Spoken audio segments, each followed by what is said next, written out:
Drama serial ماں میں اس بار سلمان اور زریون مل کر بہت زیادہ گری ہوئی حرکت کرنے والے ہیں، اور سلمان تو جان بوجھ کر عدیل کے گھر گنڈے بھجوا دے گا اور سب کو یہ شو کرے گا کہ یہ گنڈے تو کمپنی کے انویسٹرز نے بھیجے ہیں جو اپنی پیمنٹس واپس مانگ رہے ہیں، اور کمپنی کے ان میٹرز کو سالو کرنے کے لیے ہمیں یہ گھر گروی رکھنا پڑے گا۔ تو آسیہ بھی اس بار تو اپنی بیٹی کی خوشیوں کے ہاتھوں ذلیل ہونے والی ہے، اور اپنی بیٹی کا گھر بچانے کے لیے اپنے گھر کے کاغذات بھی سلمان کو دے ہی دے گی۔ اور نیکسٹ ایپیسوڈ میں تو زریون بہت ہی گری ہوئی حرکت کرنے والا ہے، اس بار تو بطول کو کہیں لے کر جانے والا ہے جو جگہ بہت ہی زیادہ سنسان ہوگی، اور یہاں پر بطول بہت زیادہ پریشان ہو جائے گی۔ زریون سے کہے گی کہ یہ کون سی جگہ لے آئے ہیں مجھے آپ، اور یہاں کیوں لے کر آئے ہیں؟ تو زریون بطول کو دھمکی دے کر کہے گا کہ میں یہاں پر تمہیں جان سے مارنے کے لیے آیا ہوں، اور اس بار تو پاسبل ہے کہ بطول کے سامنے وہ ساری ول رکھ دے گا اور اس پر سائن کرنے کے لیے کہے گا، اور وہ یہاں پر بطول کو دھمکی دے گا کہ اگر اس نے سائن نہ کیے تو وہ اسے جان سے مار ڈالے گا۔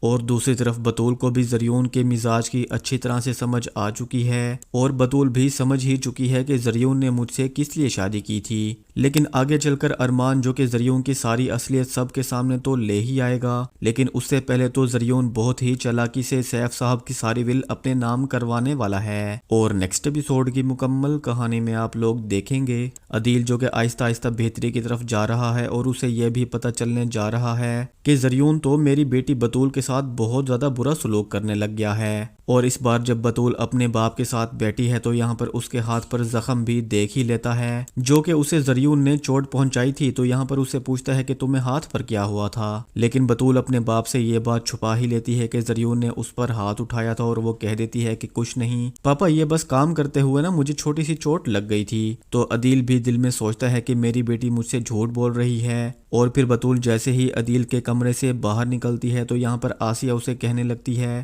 کہ پلیز اپنے باپ کو یہ بات کبھی بھی پتہ مت چلنے دینا کہ زریون نے تم پر ہاتھ اٹھایا تھا، کیونکہ عدیل اور میں نے نا تمہیں بہت زیادہ نازوں سے پالا ہے، وہ یہ بات برداشت نہیں کر پائے گا۔ لیکن عدیل تو اپنے کمرے سے باہر نکل آتا ہے اور آسیہ کی ساری باتیں سن لیتا ہے، اور پھر یہاں پر زریون بھی آسیہ کی باتیں سن لیتا ہے اور بطول پر چیخنے چلانے لگتا ہے، بہت زیادہ غصے میں کہتا ہے کہ تم نے میری جتنی بے عزتی کروانی تھی نا کروا لی، بس اب تم نے اپنے گھر والوں کو کیا بتایا ہے کہ میں تم پر ہاتھ اٹھاتا ہوں؟ یہاں پر آسیہ بھی کہہ دیتی ہے کہ کس طرح سے بات کر رہے ہو تم بطول سے، آپ تو چپ ہی کر جائیں، نہ میں آپ سے بات کر رہا ہوں اور نہ میں آپ سے بات کرنا چاہتا ہوں، میں اپنی بیوی سے بات کر رہا ہوں، آپ بیچ میں مت بولیں پلیز۔ تو آسیہ بھی زریون کا یہ چہرہ تو دیکھ کر بہت زیادہ حیران و پریشان ہو چکی ہے، دل میں کہیں نہ کہیں سوچ رہی ہے کہ میں نے بطول کی زریون سے شادی کر کے زندگی کی سب سے بڑی غلطی کر دی۔ اور پھر زریون بطول سے کہہ دیتا ہے کہ تم نے میرے ساتھ چلنا ہے یا نہیں، اور بطول بھی بہت زیادہ ڈر کر اپنا سامان اٹھا کر زریون کے ساتھ تو اس کے گھر چلی ہی جاتی ہے۔ دوسری طرف راحت جو کہ سدرا اور نرمین کی ساری باتیں سن لیتی ہے کہ سدرا نے ہی اپنی دادی کو جان سے مار ڈالا تھا،